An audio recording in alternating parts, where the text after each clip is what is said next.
听，为知法会及一切众生，请转妙法轮，教导我们如何了生脱失离苦得乐，速证无生。Will the Sangha with great virtue, out of compassion, for the sake of this assembly and all living beings, please turn the wonderful Dharma wheel to teach us how to leave suffering and attain bliss and end birth and death, and quickly realize non-birth.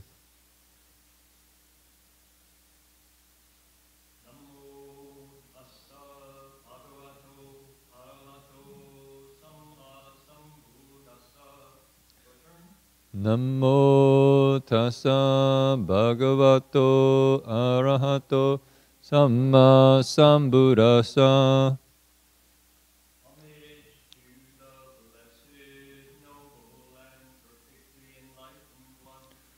Homage to the Blessed, Noble, and Perfectly Enlightened One.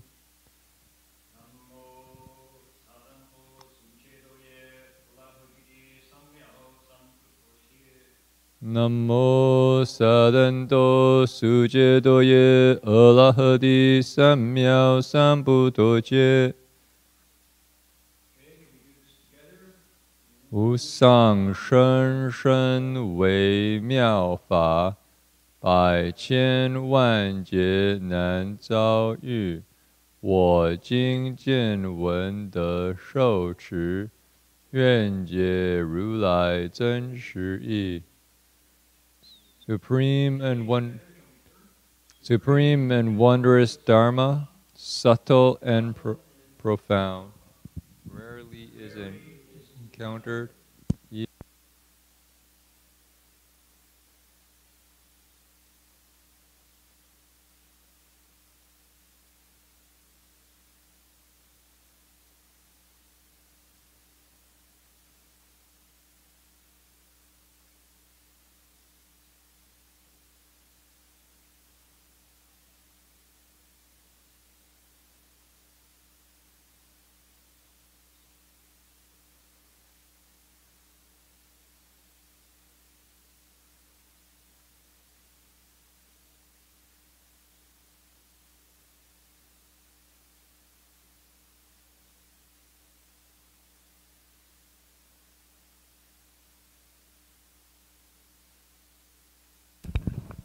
Yes, Fashi, when you please share your desktop or sutra, then you want to stop the webcam, so we can allocate all the bandwidth to the desktop.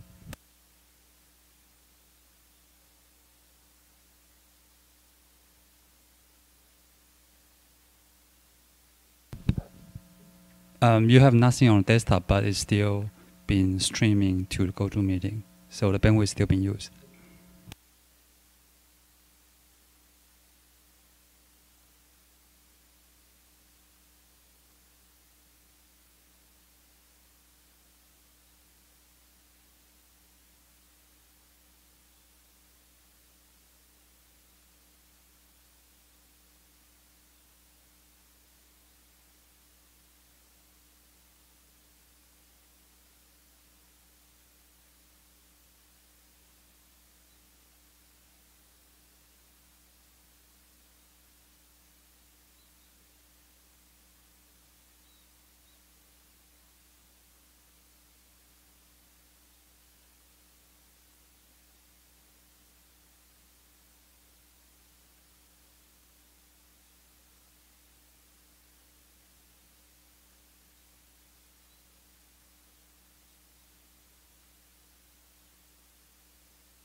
Yeah, I was wondering, is there any consequences or like bad karma to listening to a sutra lecture while you're like laying in bed?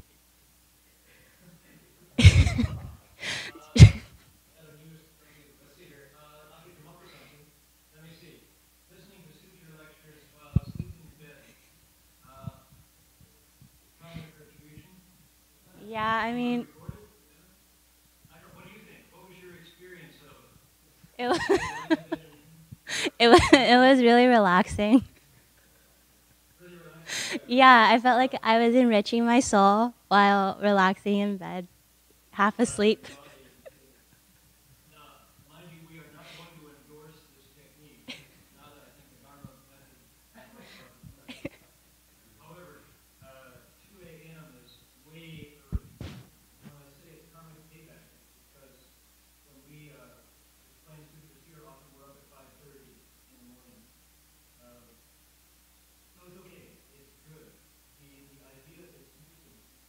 Technology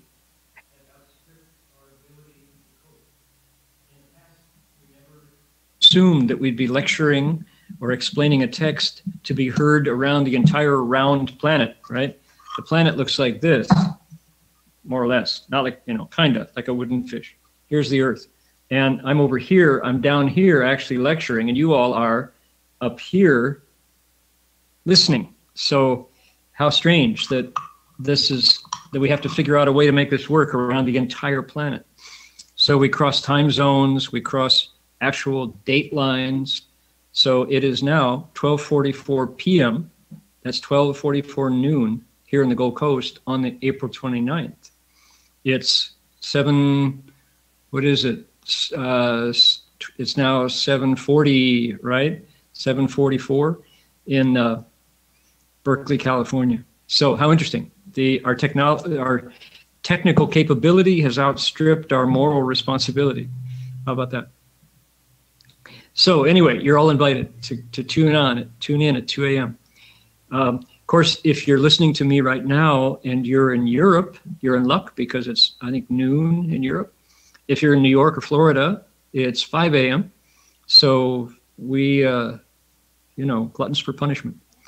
So we're going to be explaining the second ground. And the second ground chapter is terrific because of the entire Flower Garland Sutra, of the whole Avatamsaka Sutra. I think the second ground of the 10 grounds is the most applicable. It's the most practical. It immediately connects to our experience because why? It's talking about good and evil.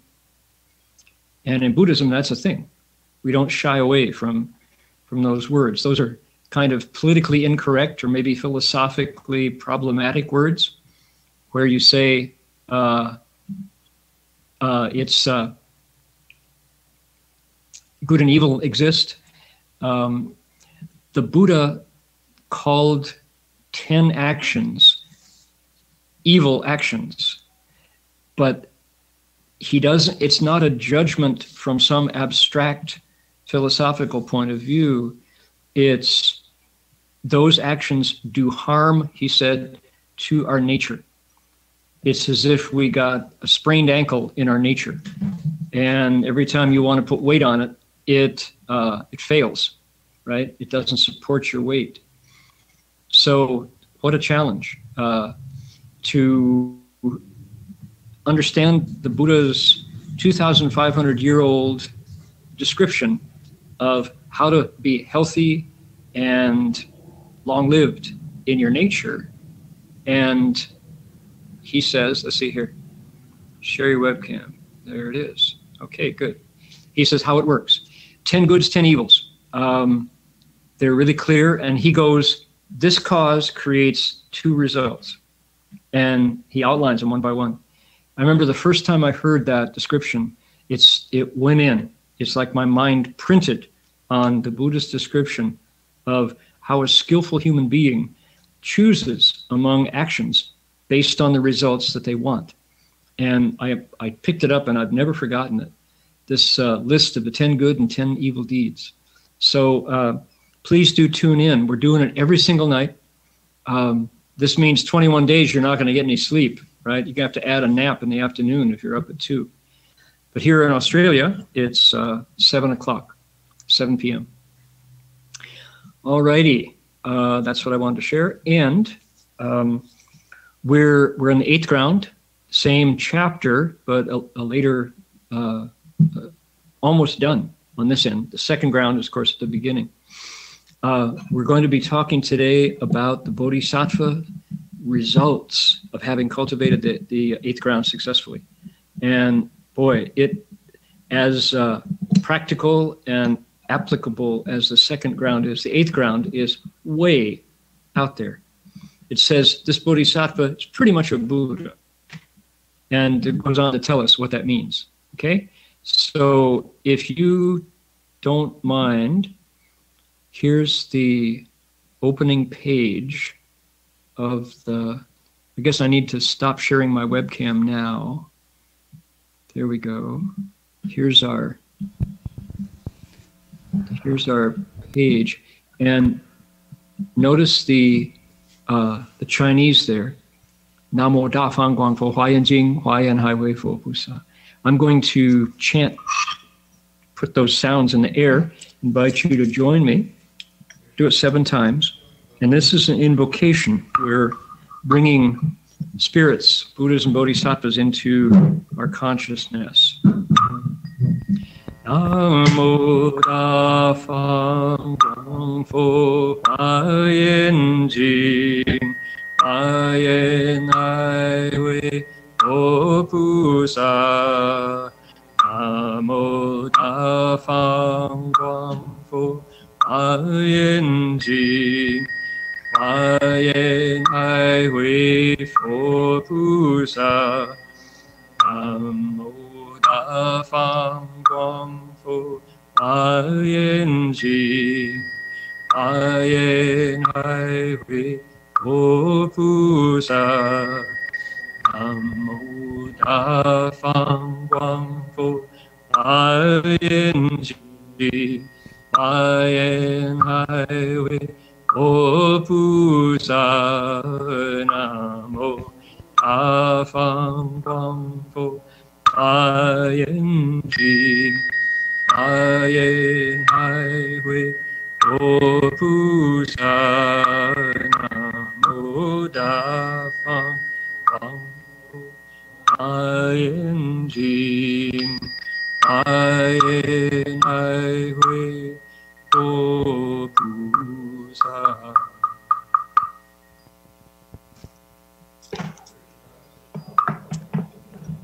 Now, while I have my webcam off, I'm going to go directly to our section of text. He stopped his video so he can share the text. Jerry, I can't hear you. Say again, please.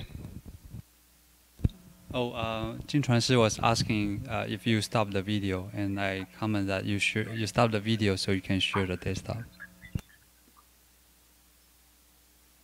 Okay. Do I need to start the webcam, you say? Yes, you would now. Share the webcam. Ah, Yeah. okay. I guess I don't know how to. Mm-hmm. Okay, I'm back. Yes, I'm yeah. not aware of Actually, how this is working. I think during the lecture I will be sharing the sutra text from here, so you don't have to share the sutra text. Oh, but, I don't have to share the sutra text. yeah, I but see. just let me know which page we'll be reading. But at the end of the lecture, if you are sharing pictures, photos, then at that time we can turn off the video and then share the desktop. Okay. All right. So let's see now. In that case, I need to read my own text.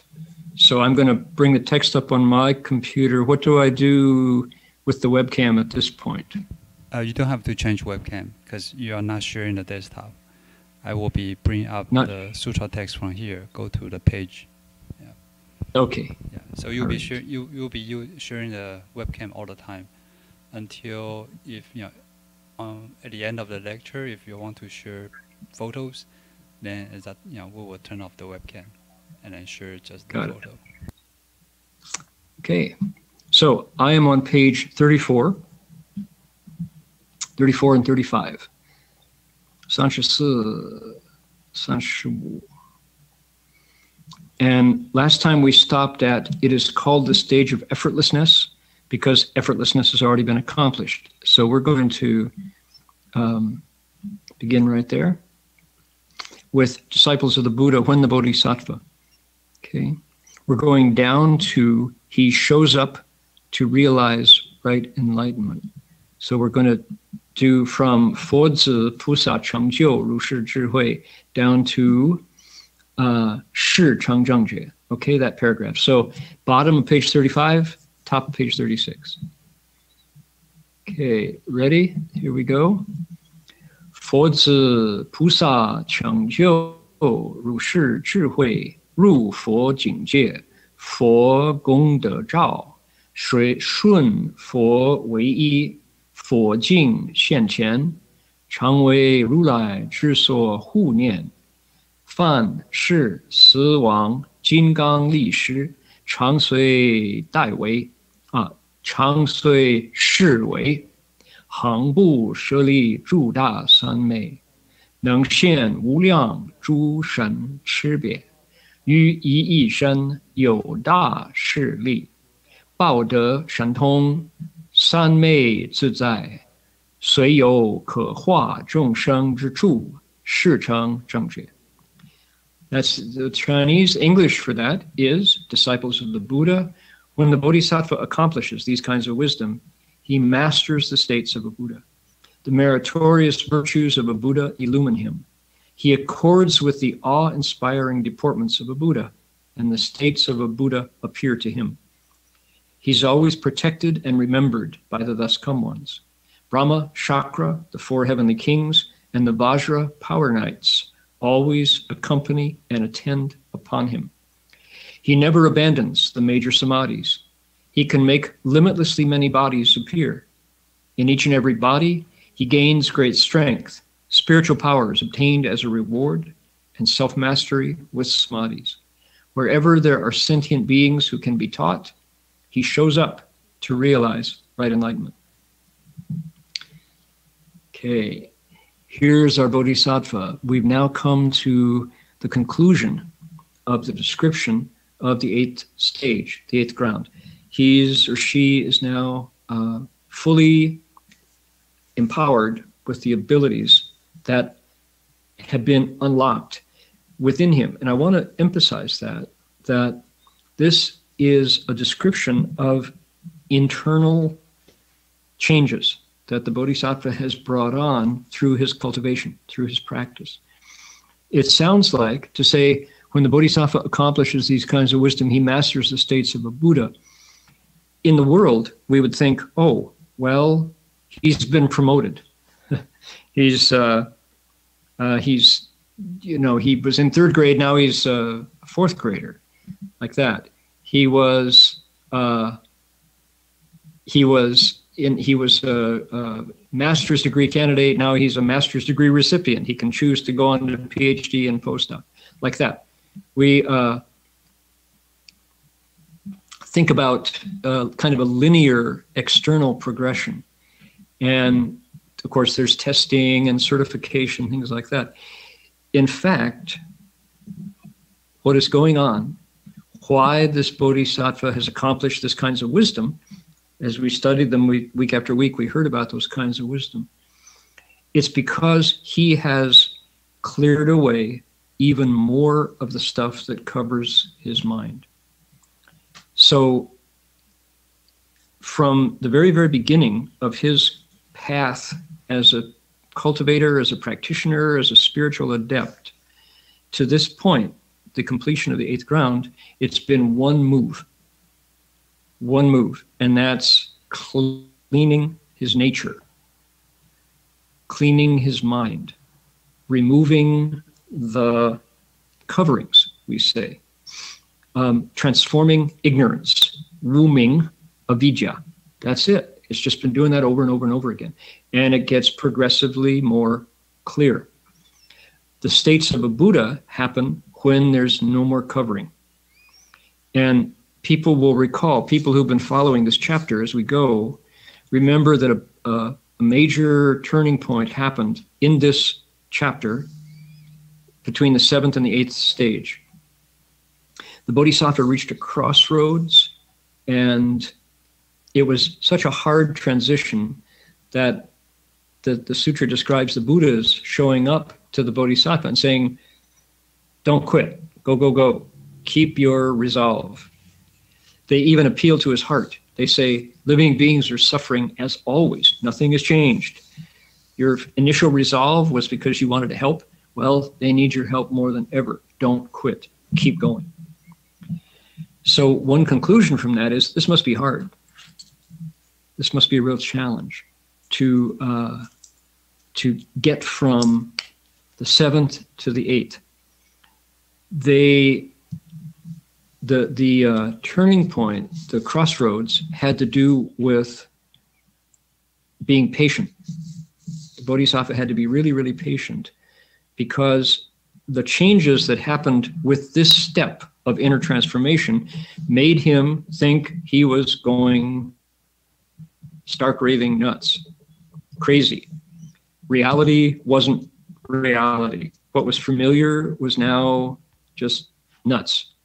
And most people, without the Buddhas coming to exhort, most people would quit, because it's counterintuitive. Going forward makes no sense. You don't see the road ahead.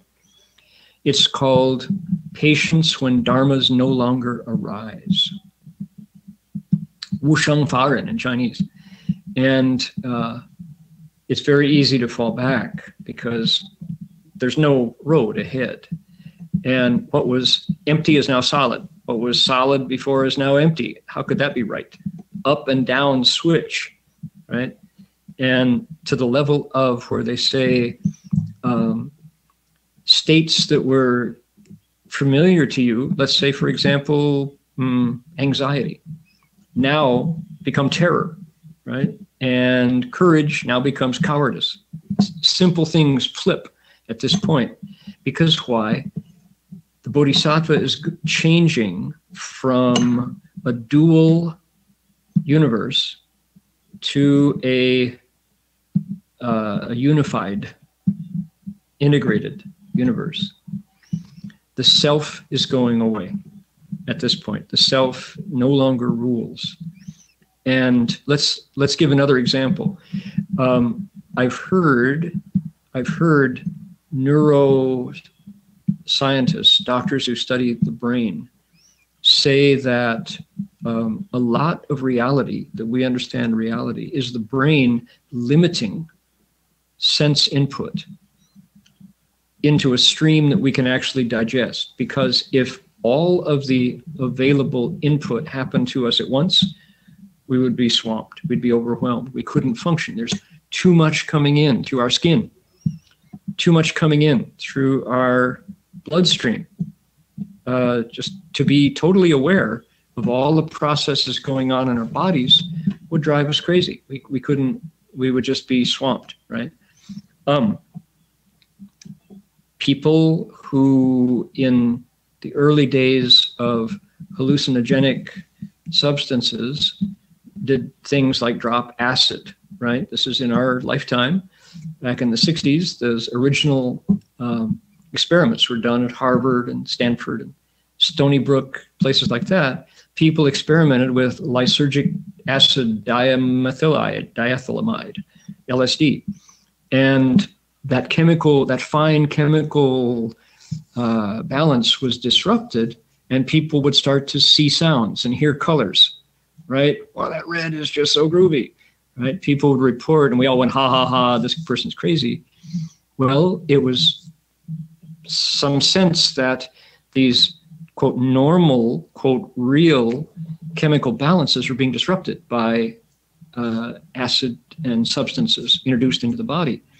So at this point, our Bodhisattva has been meditating so effectively, using the methods of the Dharma, quote, safely, right? Tested by the Buddha.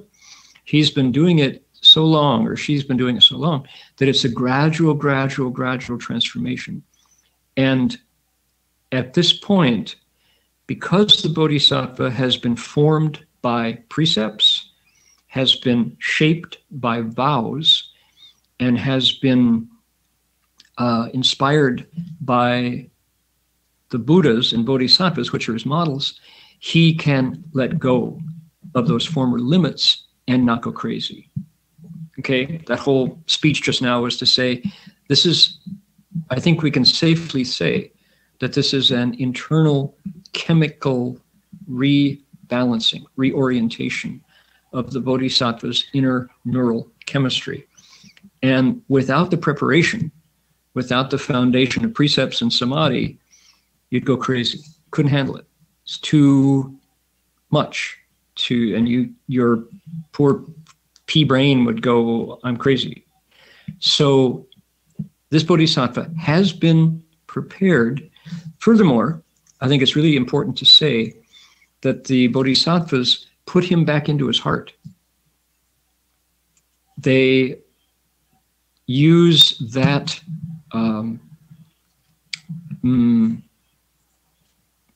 momentum, they use that, what do you say, the impetus, the purpose of his vows to help beings end suffering, to give him the strength he needs, to give him the motive, the living heartbeat of, I really do want to help, to get him through that crisis.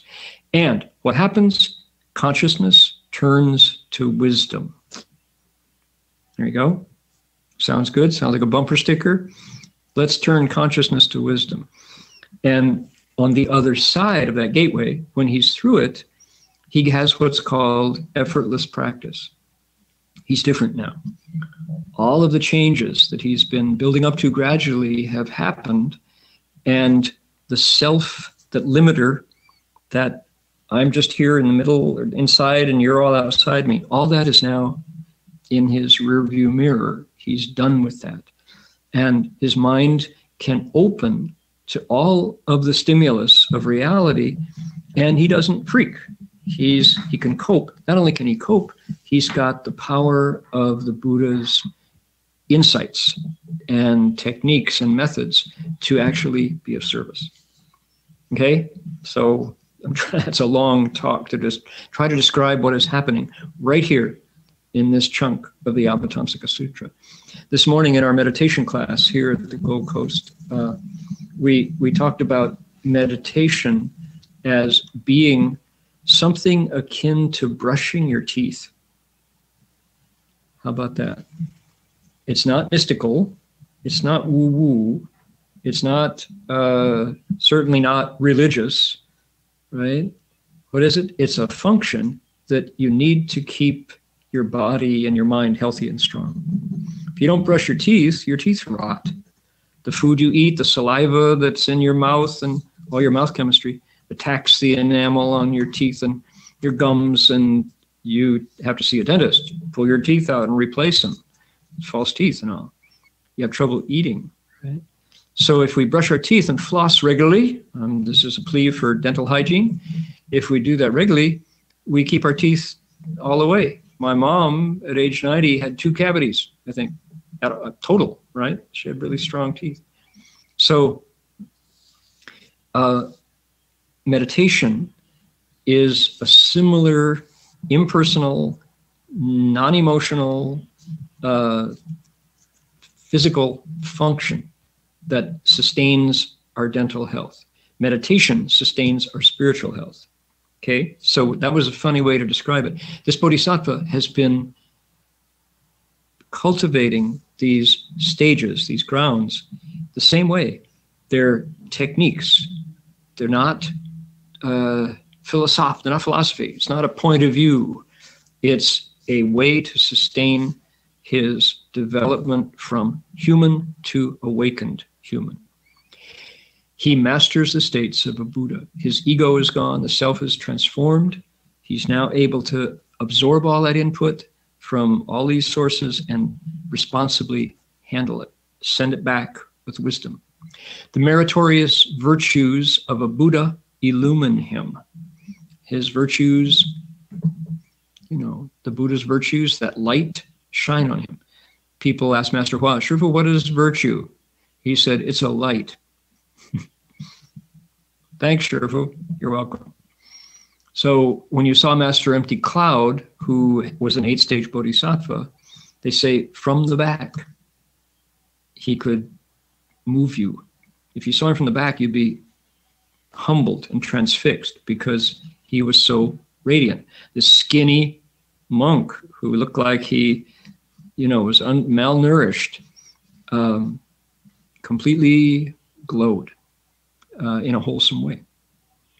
He's always protected and remembered by the thus come ones. Hu Nian, you say. My guess is that's a Sanskrit term. Jin Chuan, do you know what the Sanskrit of Hu Nian is? Is that, it's probably something like, there's one of the great translators, Dharma Raksha. Was he Hu Nian? Is it like Garba? What's the Hu Nian? Do you know? Not off the top of my head. Pala? It's not on the top of your head. No, it's closer to your heart. I think probably. No, but not on the tip of my tongue either.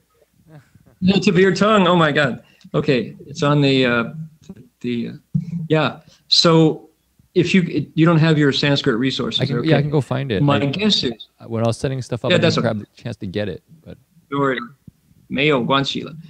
it was just somehow protected and remembered by, doesn't get it. I'm sure that we're missing that text. It's more like, you think, oh, the Buddha's remembered me. No, it's something else. I'd like to know what that is. If we get the Sanskrit word, I bet we can find it. So we just had the monk run off upstairs to the library. Okay, he'll be back. Brahma, Chakra, the 4 heavenly kings, and the Vajra power knights always accompany and attend upon him. I love that translation of the Vajra power knights, right? Doesn't it sound like who? Sounds like what's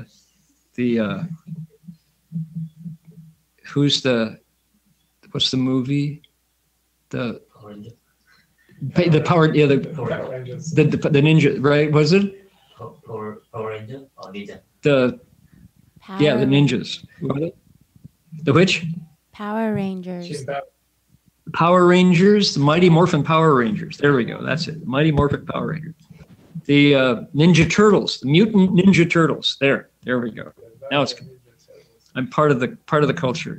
Mutant Ninja Turtles. I was just too old to see the mutant. Anyway, so the Mighty Morphin Power Rangers and the Mutant Ninja Turtles and the Vajra Power Knights. Brahma, Chakra, 4 heavenly kings, and the Vajra Power Knights. Who in the world are we talking about? Brahma is a god, a deity, a divinity that is celebrated in India and wherever Indian culture is spread around the world. And you're not wrong to say that Buddhism arose from an Indian religious cradle. So Hinduism, Brahmanism is a collective name for a whole bunch of religions that are among the world's oldest, certainly. Brahma, from the Buddhist point of view, as Buddha describes Brahma, is actually a realm of the heavens. There are 28 different levels of heavens in the Brahma realm. Brahman, the single god, celebrated by some aspects of Hinduism, is one of the deities in that level of heavens. Okay, so this is called the form realm heavens, F-O-R-M. Chakra is another level down. Chakra Devanam, Indra is his name. He's a god in the second stage of the desire realm heavens. Okay, we're talking about kind of heavenly celestial geography from the Buddhist point of view. So on a map, you'd see, okay, here's Chakra, second level of the desire realm. Brahma gods are up in the level above the 4 heavenly kings. That's a Chinglish translation, Si Tianwang in Chinese. The 4 celestial kings, the 4 kings of heaven, are the level below chakra. Okay, so that's called the heaven of the four kings. And they're the closest ones to our human realm. So if you look up with a telescope, you might be looking at Dhritarashtra, one of those heavenly kings of heaven. So the form realm gods, the desire realm gods, and the Vajra Power Knights, the Mighty Morphin Power Rangers, Mutant Ninja Turtles, Vajra Power Knights, are who? Who are they? They're a very interesting category of beings whom we haven't talked about much. In Tibetan Buddhism, they're celebrated a lot. You'll see them in Tibetan iconography, pictures. They're the ones who have this fierce expression, right? And they've got these, they have a pestle in their hand or a sword or a spear, and they're grasping some poor, sad demon by the throat. They are bodhisattvas who have vowed to protect the Buddha at all costs. And they are not compassionate. So some people would say they're specifically not bodhisattvas, they're Vajra Power Knights. They are Dharma protectors who will smash the heads of anybody who disturbs the Buddha's Dharma lecture, the Dharma assemblies. So Vajra Power Knights they're the equivalent of bodhisattvas, but they took the path of destruction, right? They are the black ops of the celestial pantheon, and they have the wisdom of bodhisattvas, but not the compassion, right? Because they're the special forces of the Buddhist pantheon, and they are Dharma protectors. And boy, you don't mess with them because they're fierce and wise both, but not compassionate, right? So when the Vajra Power Knights show up, you straighten up. You see them on the edges of those pictures of the Buddha's assembly, right? They're the ones who are maybe multi-headed, multi-armed, many weapons. So Vajra Power Knights always accompany and attend upon this bodhisattva. So he's got the gods on his side. With God on their side, said Bob Dylan. So different levels of gods are supporting this bodhisattva. Why? Because he's close to being a Buddha. They get a lot of dharma from him now. And he will set them on the right path. Okay, this bodhisattva never abandons the major samadhis. How about that? He's always in this state of stillness and concentration. He can make limitlessly many bodies appear. That's, just that sentence right there would send a lot of evidence-based analysts out of the room. They would say, hey, making bodies appear through photographs, right? He's like replicating layers and face in the Photoshop, limitlessly many bodies. Just exactly how does he do that, please? You say, well, here's the Avatamsaka Sutra. It says right here, if you want to know, first you have to vow never to kill and never steal, no sexual misconduct, lying, or intoxicants. That'll get you on the path, So we, particularly in the seventh ground, we discovered how that bodhisattva brings bodies forth equal in number to living beings. Why? To teach them. That's why. It's a whole unexplored, magnificent, and yes, magical aspect of the bodhisattva path is this ability to bring forth multiple forms as needed. Furthermore, in each and every body, he gains great strength, spiritual powers obtained as a reward. That's a different kind of shantong, bao de shantong, and self-mastery with samadhis. Great strength in all these bodies. So how wonderful, We struggle with the smallest things. We struggle with trying to cut back on coffee, maybe a cup less, or maybe half a cup less. Or we try to, spend less time online, and we struggle. We can't do it. That those habits are so strong. And here's our Bodhisattva sending separate bodies out, each body with the ability to teach with great strength, spiritual powers, and self-mastery. So they both, us with our puny, broken vows and resolutions, and the Bodhisattva with this incredible ability, both come from the mind. Both come from the same place. So that's why cultivation takes a while. It's not so fast. It doesn't happen overnight. Jinchuan, how are you doing? Have you got protection and mindfulness there, protected and remembered? Found the sentence, but now I have to parse all the sandhis, which is to like take all the letters apart. So I have this. I'm in the right sentence now, but I have to like break down each word because they have all the Sanskrit. All the words are in one big clump. So then you have to like, that's Tathagata. So I have to go, okay, that's Tathagata, and then that's been joined to another word and another word and another word. Yeah, there's probably like 20 or 30 letters in a row. So I have to kind of parse it. Worse than German. Mm-hmm. So I'll be almost there. Okay. So, okay. So if you just make a sign when you find it. Wherever there are sentient beings who can be taught, the Bodhisattva shows up to realize right enlightenment. Okay, check out that sentence. This is typical of the Bodhisattva at this level.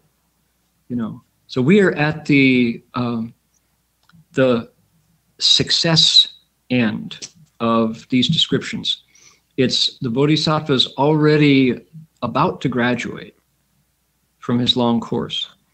We didn't hear about things like this down in the first ground, second ground, third ground, fourth ground.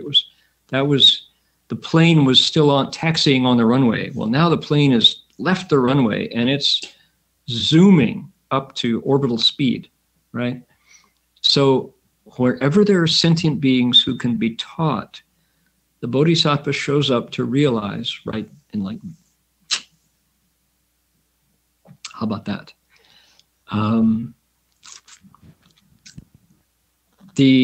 In other words, if there aren't living beings who are confused, attached,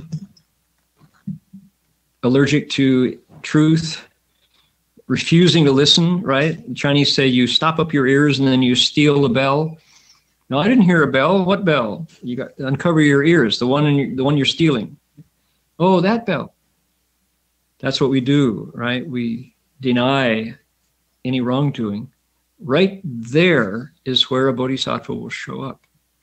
If there weren't living beings who, like us, who are doing those things, why would you need to go through all this work? The bodhisattvas could simply stay in samadhi. Okay. Any comments or questions about this at this point?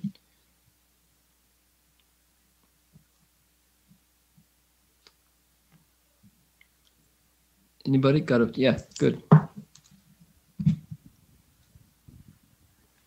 Could you comment on the major samadhis, what that alludes to, and many bodies? Are these physical bodies? Are they like bodies, sheets? Are they sheets of bodies, or are they physical bodies? And what are the samadhis? Okay, good. Thank you. Would you mind identifying yourself? I don't know you by your voice. And yes, I don't know. Tell us your name, please. My name is Deep. I'm here with my mother and my sister-in-law. Okay. It's our first time. We just read about the lecture this morning, and we thought we would look at. We are from India, and whereabouts in India are you from, Deep? We live in Rishikesh, actually. Rishikesh. Okay, Yes. way up high in the mountains. Great. Okay. Yes, Well, thank you for the question, and I'm glad you're here with your mom and your sister. Thank you.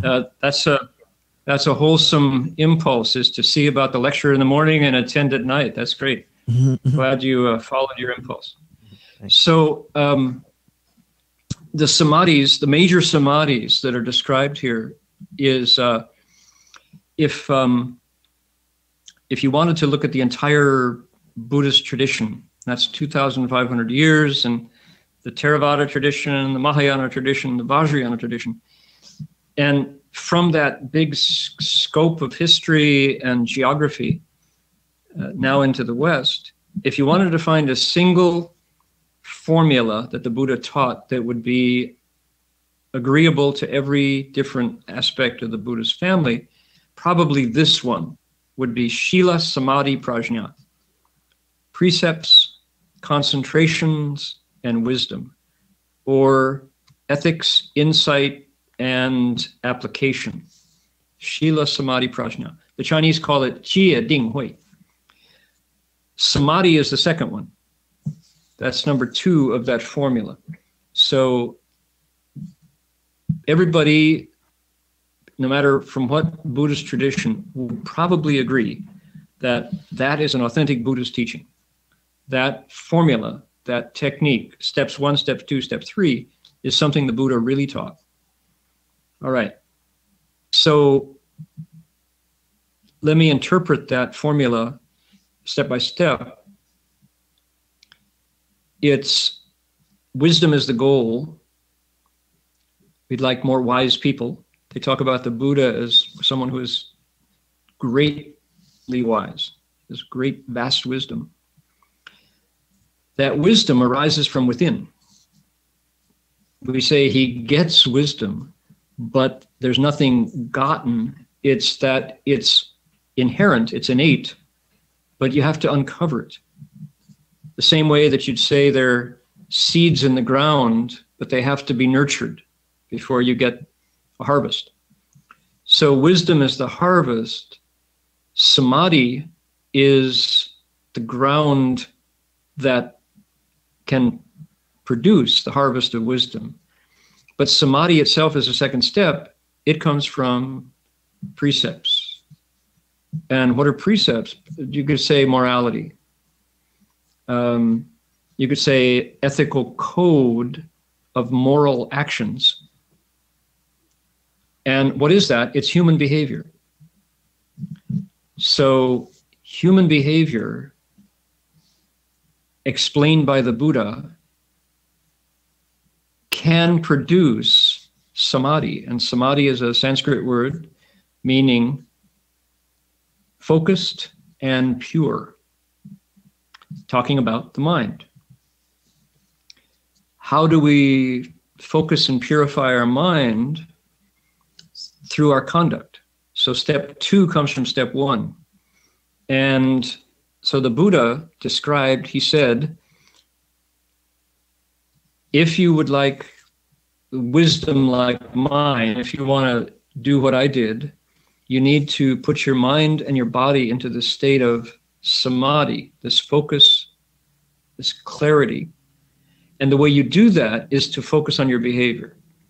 So I'm giving you I'm answering your question, what are the major samadhis, but I'm identifying it in the context.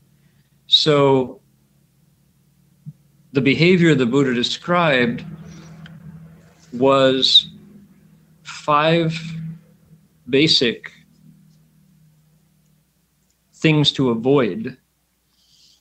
And they're really given like that. They're explained as pragmatic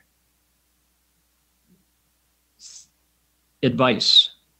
It's if you want to do what I did, if you want to put your mind and body into the state of samadhi, which will then yield wisdom, avoid killing, avoid stealing, avoid sexual misconduct, avoid lying and false speech, and avoid intoxicating your bloodstream. So that was how he said it. There are 5 major guidelines. Of course, if you're a full-time cultivator like a monk or a nun, there's more. But anyone who can reach samadhi, but you do it through avoiding pitfalls, which will stop you. You won't be able to get to samadhi to do what the Buddha did if you kill, steal, lust, lie, or drug yourself. So that advice was given completely as for use. It's pragmatic. It's a very empirical kind of advice. Very scientific, you would say. Do this, you get that result. You want to get that result, avoid this, and you'll get there, right? So the Buddha said, cherish life, cherish material, cherish relationships, cherish your integrity and clarity, and you can reach samadhi. Samadhi is the ground from which wisdom can grow. All right, so there's the foundation. That's the theory. Now, what are the great samadhis? In the Buddha's sutras, he described a variety of states that can arise from the mind because, as he described them, they're already there. The potential is all there for these. Think of it like this. Think of it like your hard drive. On your hard drive, you have all these functions. Let's say you've decided you're going to buy the Adobe Creative Suite, let's say, right?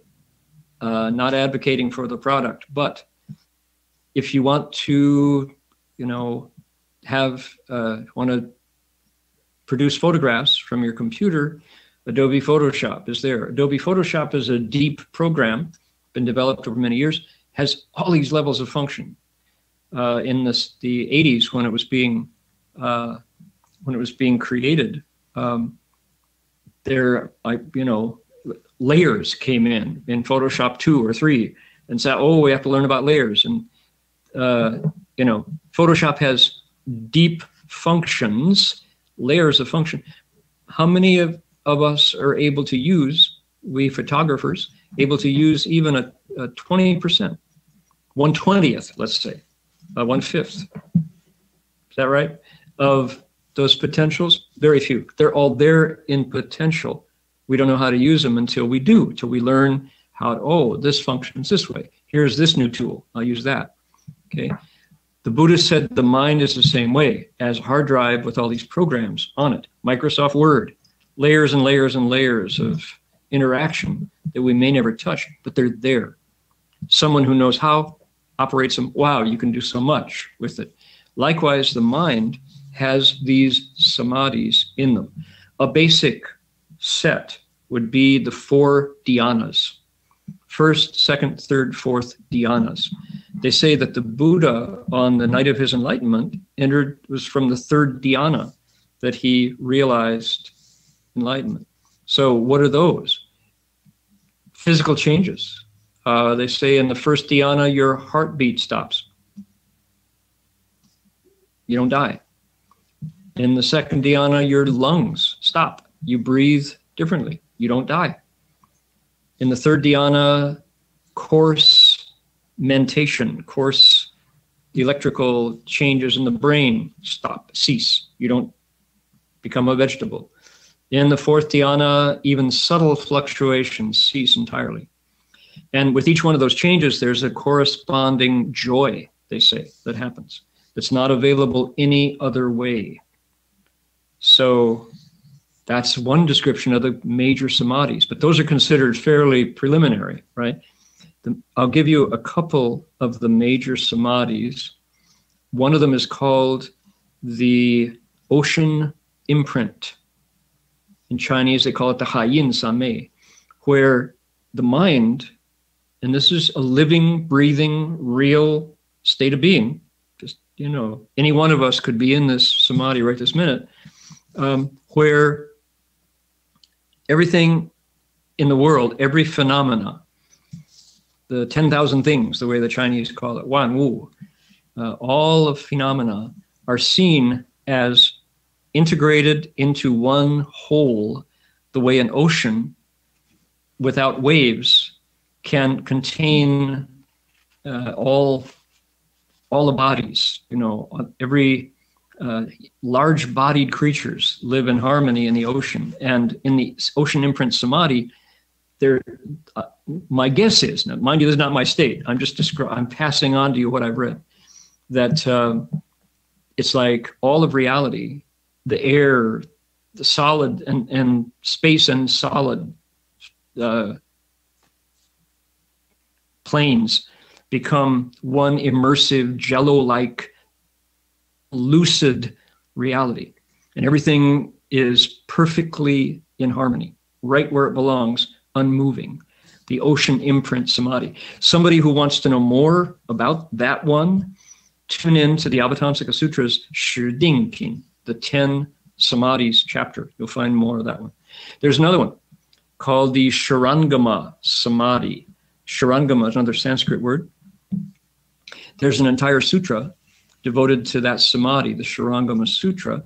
And in that samadhi, the sutra describes how to get there. There is the ability of creation. In that samadhi, your mind is able to create wholesome realities. If I were to talk all night, it would be a teaspoonful of the functions of that samadhi. There's another samadhi called the Vairochana Buddha's flower treasury samadhi, the Pilujana Huazang Sanmei. And in this, you can see universes within universes. Phenomena interpenetrate and yet don't obstruct each other.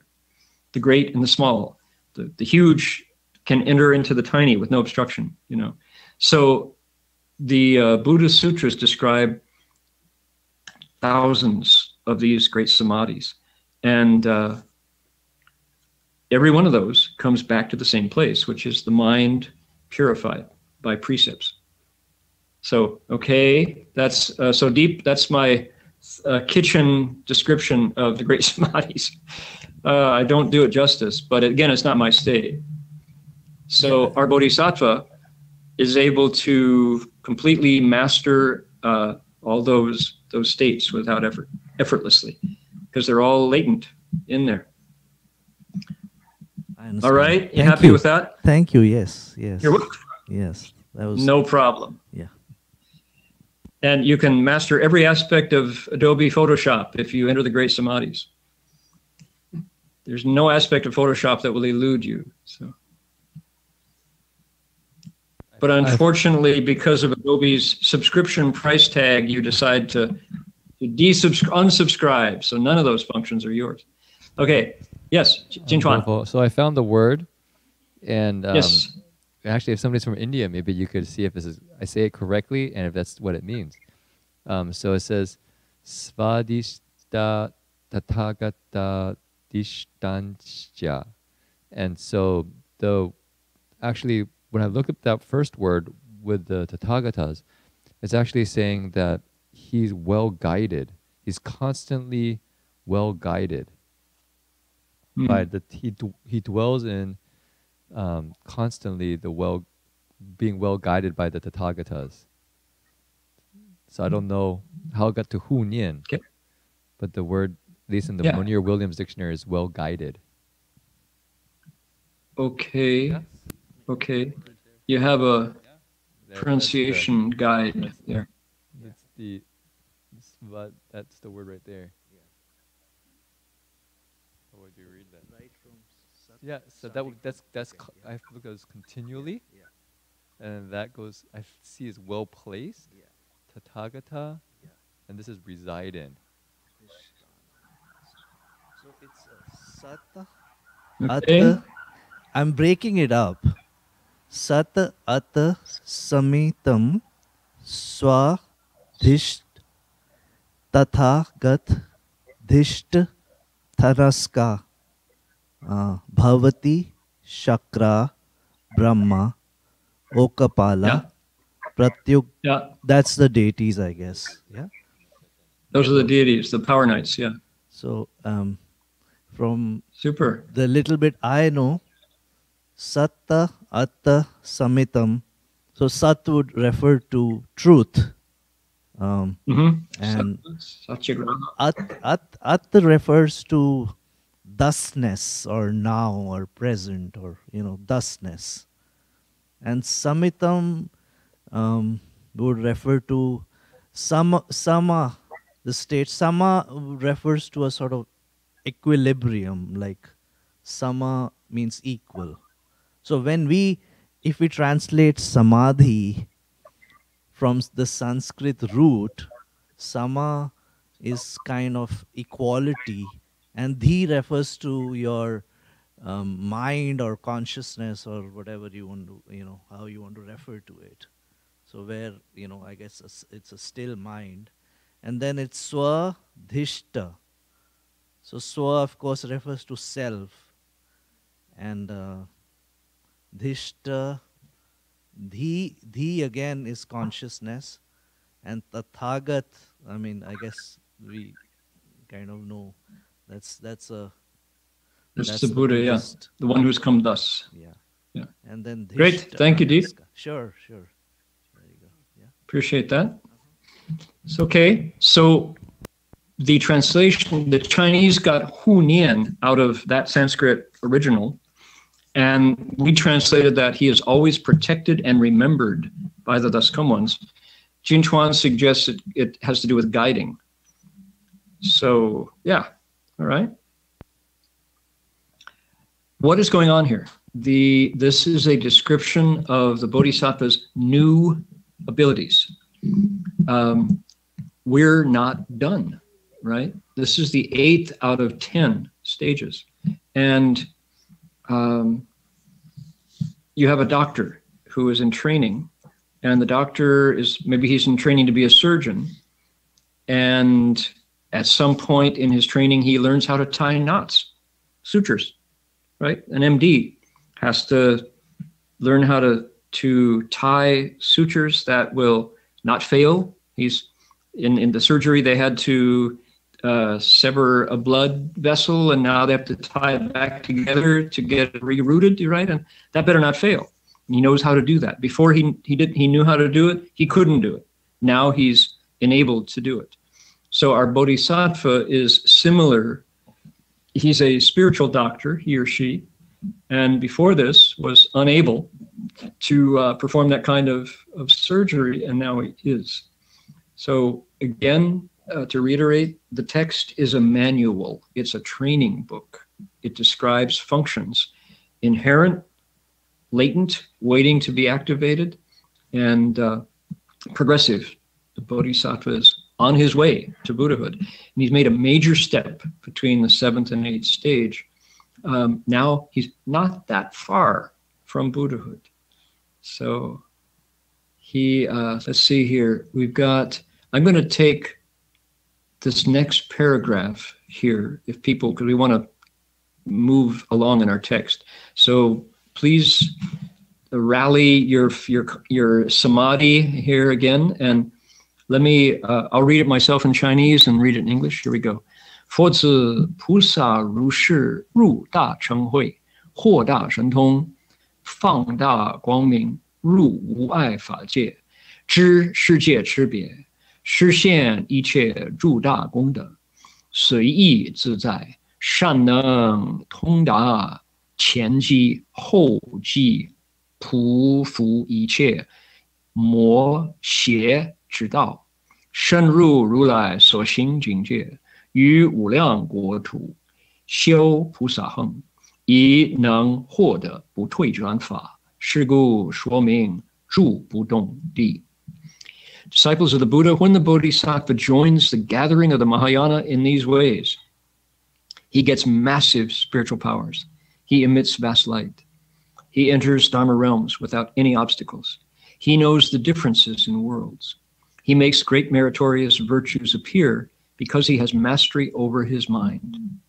He's good at connecting the limits of past and future. He's able everywhere to subdue the crooked ways of demons.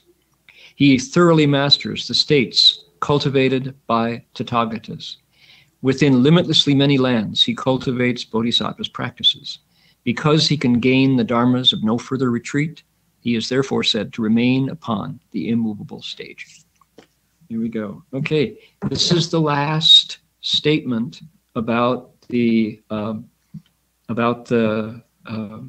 accomplishments of the 8th stage, because right after this we go into the what's called the refrain section, the litany section, the parts of that repeat from ground to ground, stage to stage. So this is the final statement about the 8th stage Bodhisattva. Let's list them. Here we go. We'll just go through. When the Bodhisattva joins the gathering of the Mahayana in these ways, when he attends to these various places where the Buddha's instructions are being recited, he gets massive spiritual powers. Let's see. Huo Da Shantong. Spiritual powers, this Bodhisattva can do things that science can't explain. Again, latent, waiting to be activated. He emits vast light. There you go. You feel it. He's able to shine right from his nature, and you feel it. Not only do you don't quite see it with your eyes, it's not like a light bulb, but your skin, your own sense surround feels it.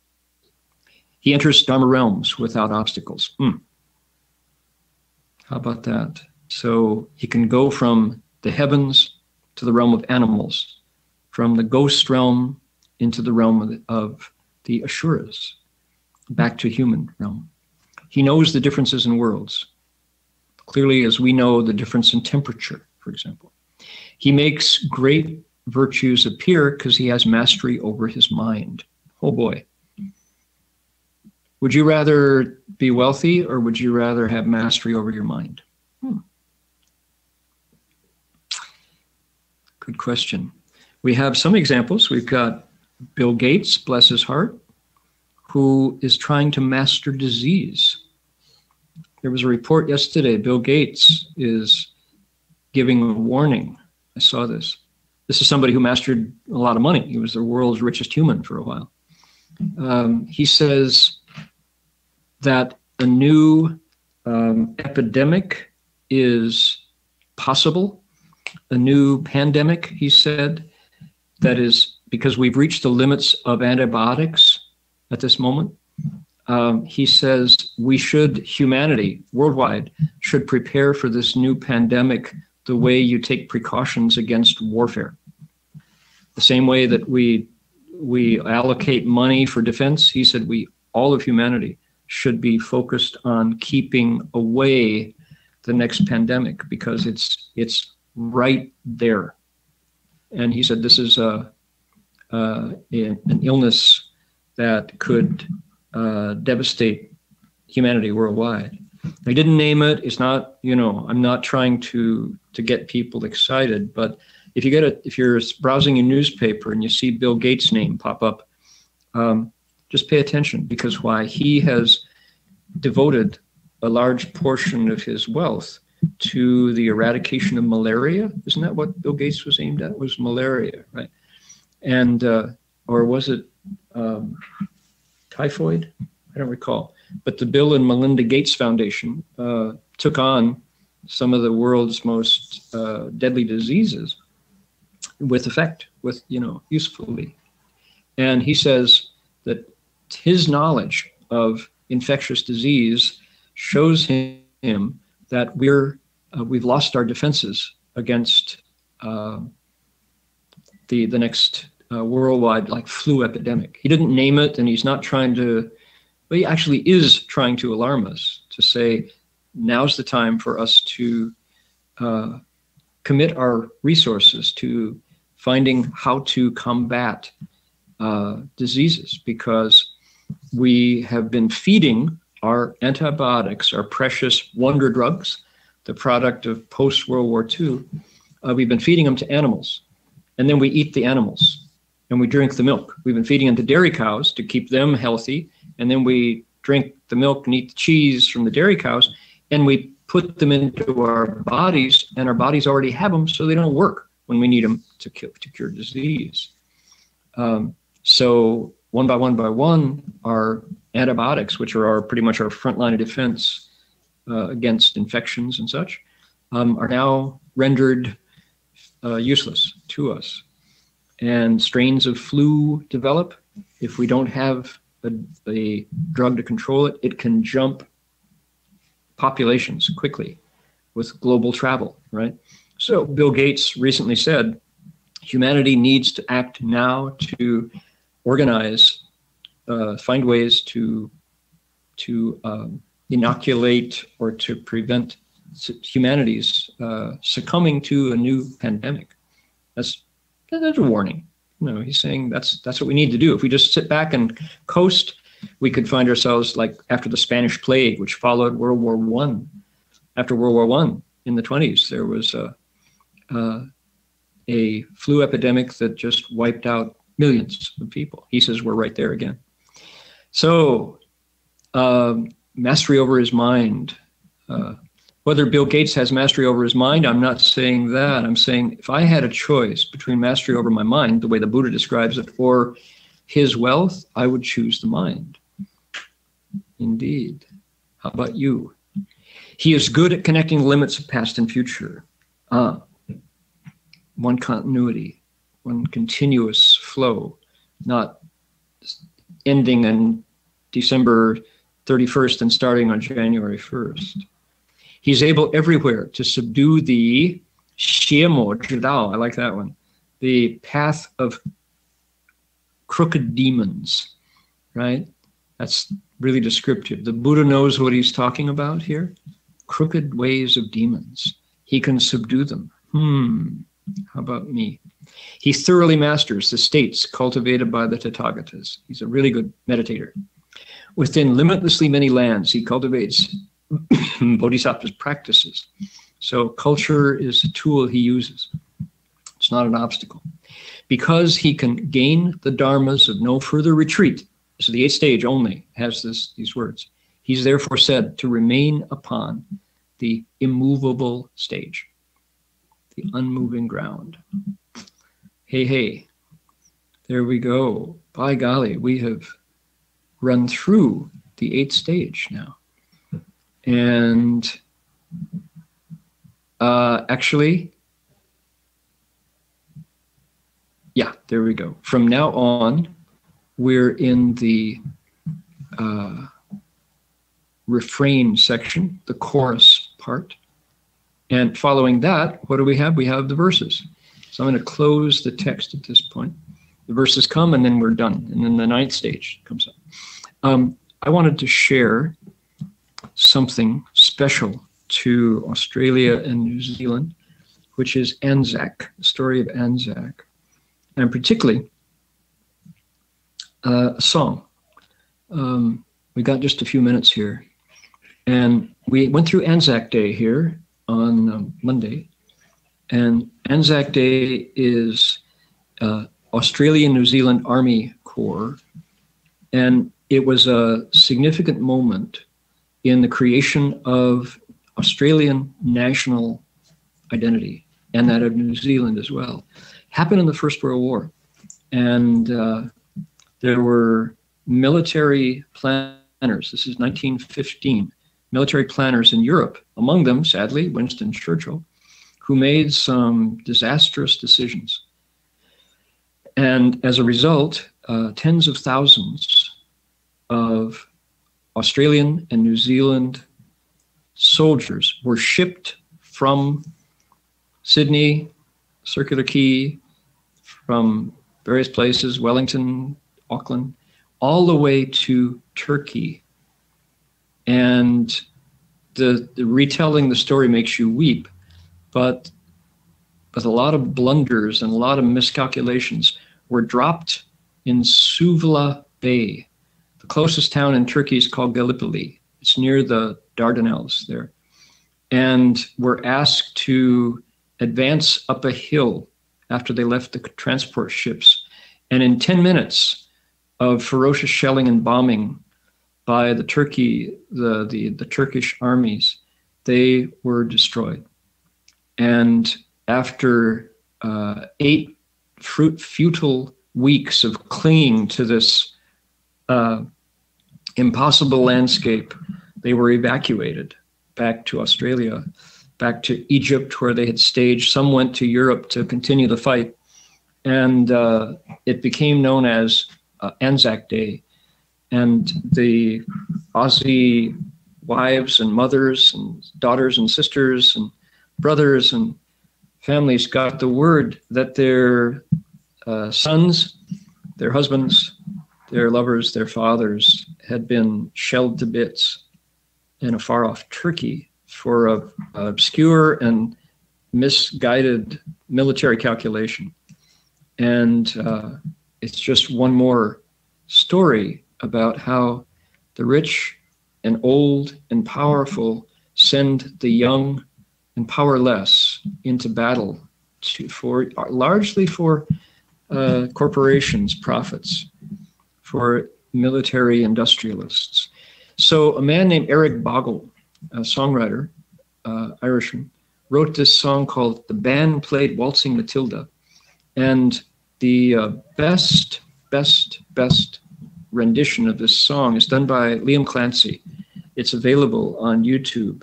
If you go out to YouTube and check out Liam, L-I-A-M, Clancy, C-L-A-N-C-Y, Liam Clancy's "The Band Played Waltzing Matilda," you'll hear the most powerful, to my mind, anti-war song ever written and performed. He goes, "When I was a young man, I carried my pack. I lived the free life of a rover. From the Murray's green basin to the dusty outback, I waltzed my Matilda all over. Then in 1915, my country said, 'Son, it's time to stop rambling. There's work to be done.' They gave me a tin hat, they gave me a gun, and they sent me away to the war. And the band played Waltzing Matilda. We sailed away from the quay. Amidst all the tears and the shouts and the cheers, we sailed off to Gallipoli. How well I remember that terrible day, how the blood stained the sand and the water, and how in that hell they called Suvla Bay, we were butchered like lambs at the slaughter. Johnny Turk, he was ready. He primed himself well. He chased us with bullets, he rained us with shells, and in 5 minutes flat, he'd blown us all to hell. Nearly blew us right back to Australia. But the band played Waltzing Matilda, and we stopped to bury our slain.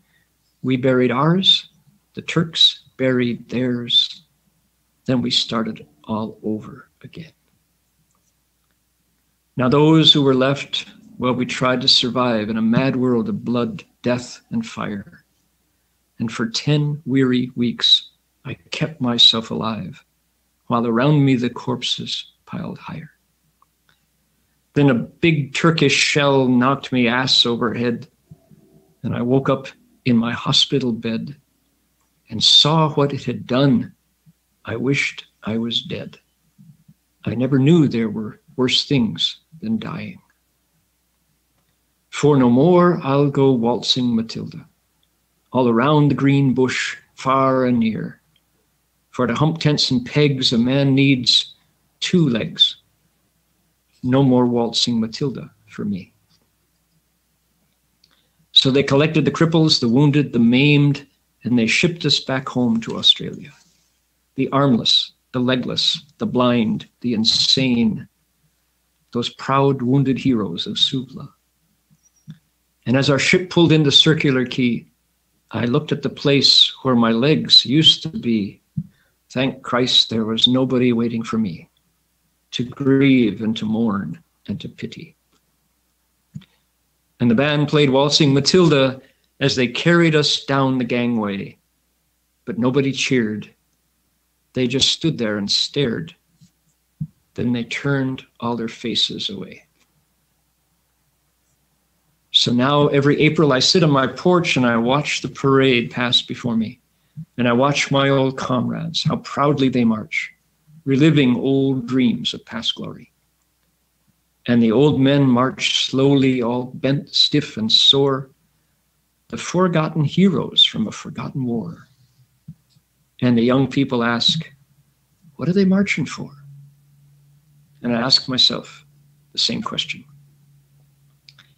The band plays Waltzing Matilda, and the old men answer to the call. But year after year, their numbers get fewer.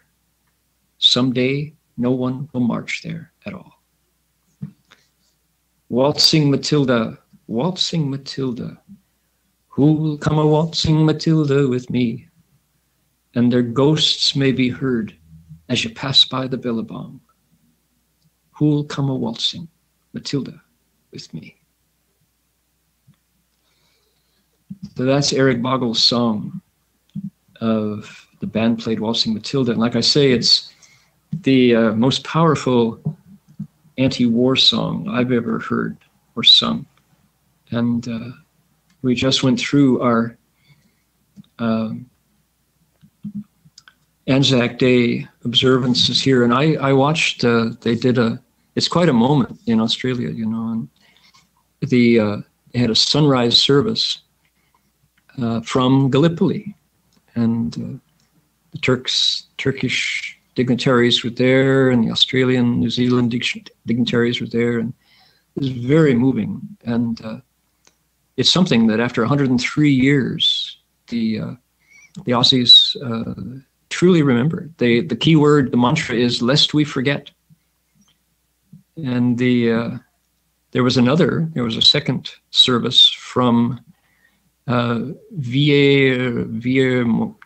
d'Ardenneau in France, where the Australian army saved the tide of the war, and the French, n'oubliez jamais, we will never forget them. So very powerful moments, and that I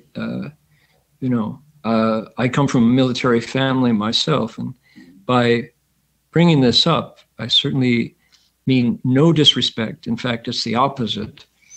But I want to hear those words of Eric Bogle, you know, what are they marching for? And in fact, the only one who wins a war is death. The glory, the heroism is real. The tears are real. And the nobility of the souls that rise above this human activity called warfare is real as well. One of the Turkish generals became Kemal Ataturk. That wasn't his name then. The leader of Turkey, the unifier of modern Turkey. And he, there in Gallipoli, above the actual battlefield, there's a monument erected with his words spoken in 1934, a decade after the war. And he said, he's writing to the Australians and the Kiwis, the New Zealanders, and the Irish and the French and the British who died there as well. He said, those heroes who shed their blood and lost their lives, you are now lying in the soul of a friendly country. Therefore, rest in peace. There's no difference between the Johnnies and the Mehmets to us, where they lie side by side here in this country of ours. And you, the mothers who sent their sons from faraway countries, wipe away your tears. Your sons are now lying in our bosom. They are in peace after having lost their lives on this land. They have become our sons as well. So I wanted to share that with everybody. Just in California, we don't know about Anzac Day, but we do know about war and losing our children to death and to no purpose. So that's worth remembering. And is that a political statement? No, I think it's a humanitarian statement. And as a monk, as a non-combatant who came from a family of combatants, I take the opportunity to remind us that there are no winners in war. There's only profits and death. And those profits are blood money. Bob Dylan, now you masters of war, you that build all the guns, you that build the death planes, you that build the big bombs, you that hide behind walls, you that hide behind desks. I just want you to know I can see through your masks, says Bob Dylan. So there we go. that's a little bit of a somber note, but it was that way on Monday that last, because it was Anzac Day. And every year, Ireland, Australia, and New Zealand remember. So, Jin Chuan, do you want to announce some of the events going on at Berkeley Monastery? And we'll transfer merit when you're done. Okay, so we have a regular week of events. So Monday, actually, not this Monday, but following Monday, we have Buddhism for the Modern Mind. If people would like to participate. I don't think the nuns came last week, right? 上个礼拜那个比丘尼来，那个男生比丘尼来，对不对? Yeah, so okay, so and then Tuesday, Wednesday we have Stephen Tainer with meditation. Thursday night we have East Bay Insight Meditation with James Baraz. And Friday night we have the lectures on the Sixth Patriarch Sutra. And Saturday we have our regular sutra lecture here. Right now we're a bit quiet in the monastery because many people are up at the City of 10,000 Buddhas for the 10,000 Buddhas repentance, which will go all the way to, I think, May 14th? No, I think it's something like the 21st. Yeah, so maybe let's see, May. Yeah, so at least early till mid-May, and then we have the Buddha's birthday at the City of 10,000 Buddhas on May 20th. And we'll have a Buddha recitation session here in Berkeley Buddhist Monastery on May 26th, 27th, and 28th. So people are welcome to join that session if you wish. Okay. All right. I see, if I'm not mistaken, Tom is sitting there in that row behind you, Jin Chuan Shi. Yeah. Tom, have you got any good words for us about the earthquake, about the Hayward Fault? Is that something that we can hear without being terrorized? It happens to be the 150th anniversary of the last big earthquake on the Hayward Fault this year. The last big earthquake was in 1868. And at that time, I think Berkeley probably had about 1,000 or 2,000 people. But so we're commemorating that earthquake this year, and it's again a little bit of a somber note because the past 5 earthquakes on the Hayward Fault have been about 150 years apart, plus or minus 60 years or so. So we're kind of in the window of when we expect the next earthquake on the Hayward Fault. Right. And Tom, this is Tom Broussard from the chief seismologist on the West Coast, if not in the country. And we watched your video on YouTube several times. We watch at lunch, and I spring it on people who need to be educated. And the last time, 150 years ago, from Fremont, the Hayward Fault runs from Hayward up to Richmond. Last time it went off, there was something like a total of 6,000 people from top to bottom living on it. Correct my statistics. And now there's how many millions? Can you want to correct me there? There's something like 2.5 million people living in the East Bay now, whereas before there were probably 100 times fewer people back in 1868. So it's going to be a much different story. But luckily our buildings are much different better scenario than they were in 1868. So. Right.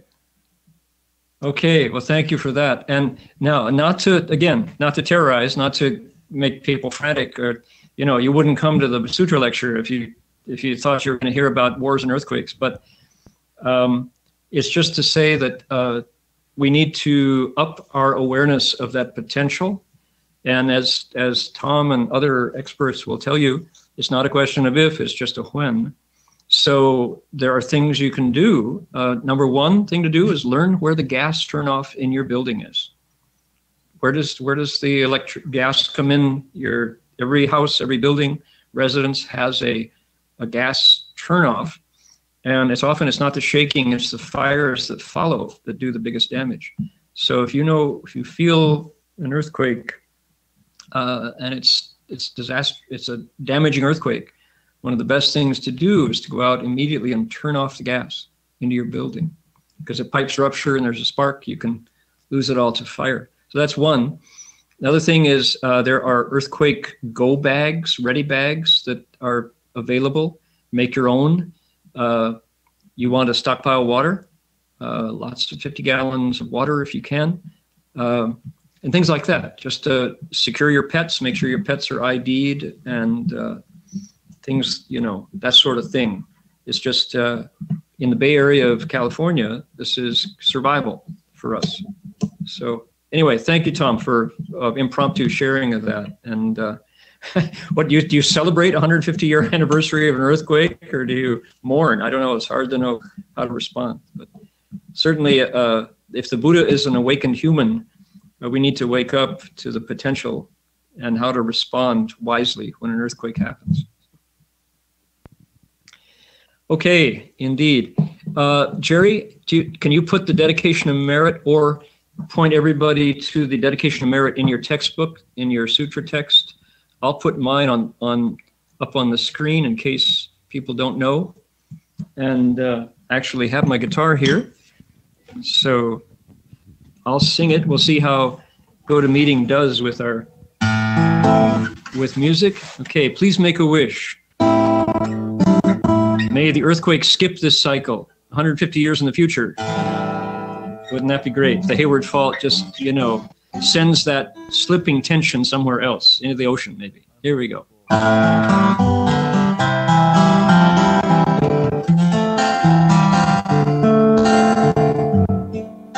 right, make that wish.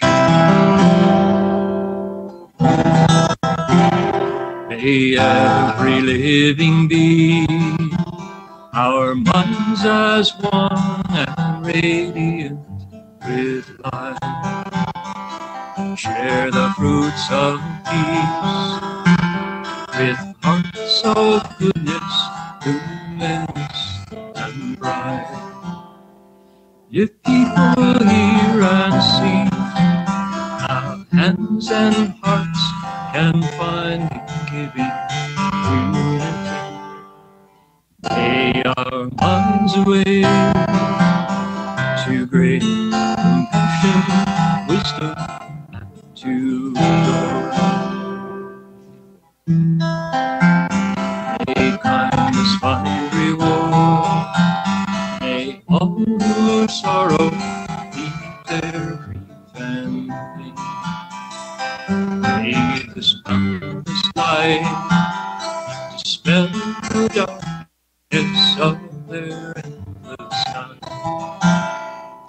Because our hearts are one, this world of pain turns into paradise.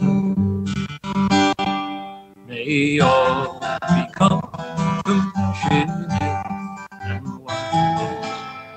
May all become compassionate and wise.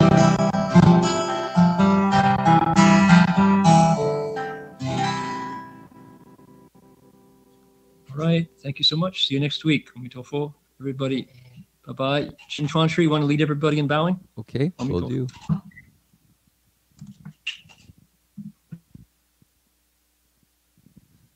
Can everyone please stand slowly?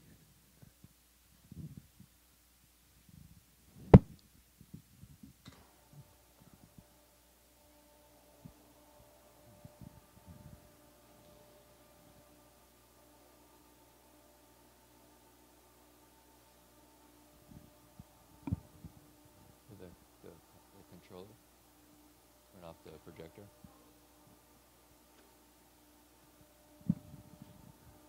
I was going to comment that for the earthquake, we just studied the unmovable ground. The eighth ground is called the unmovable ground. So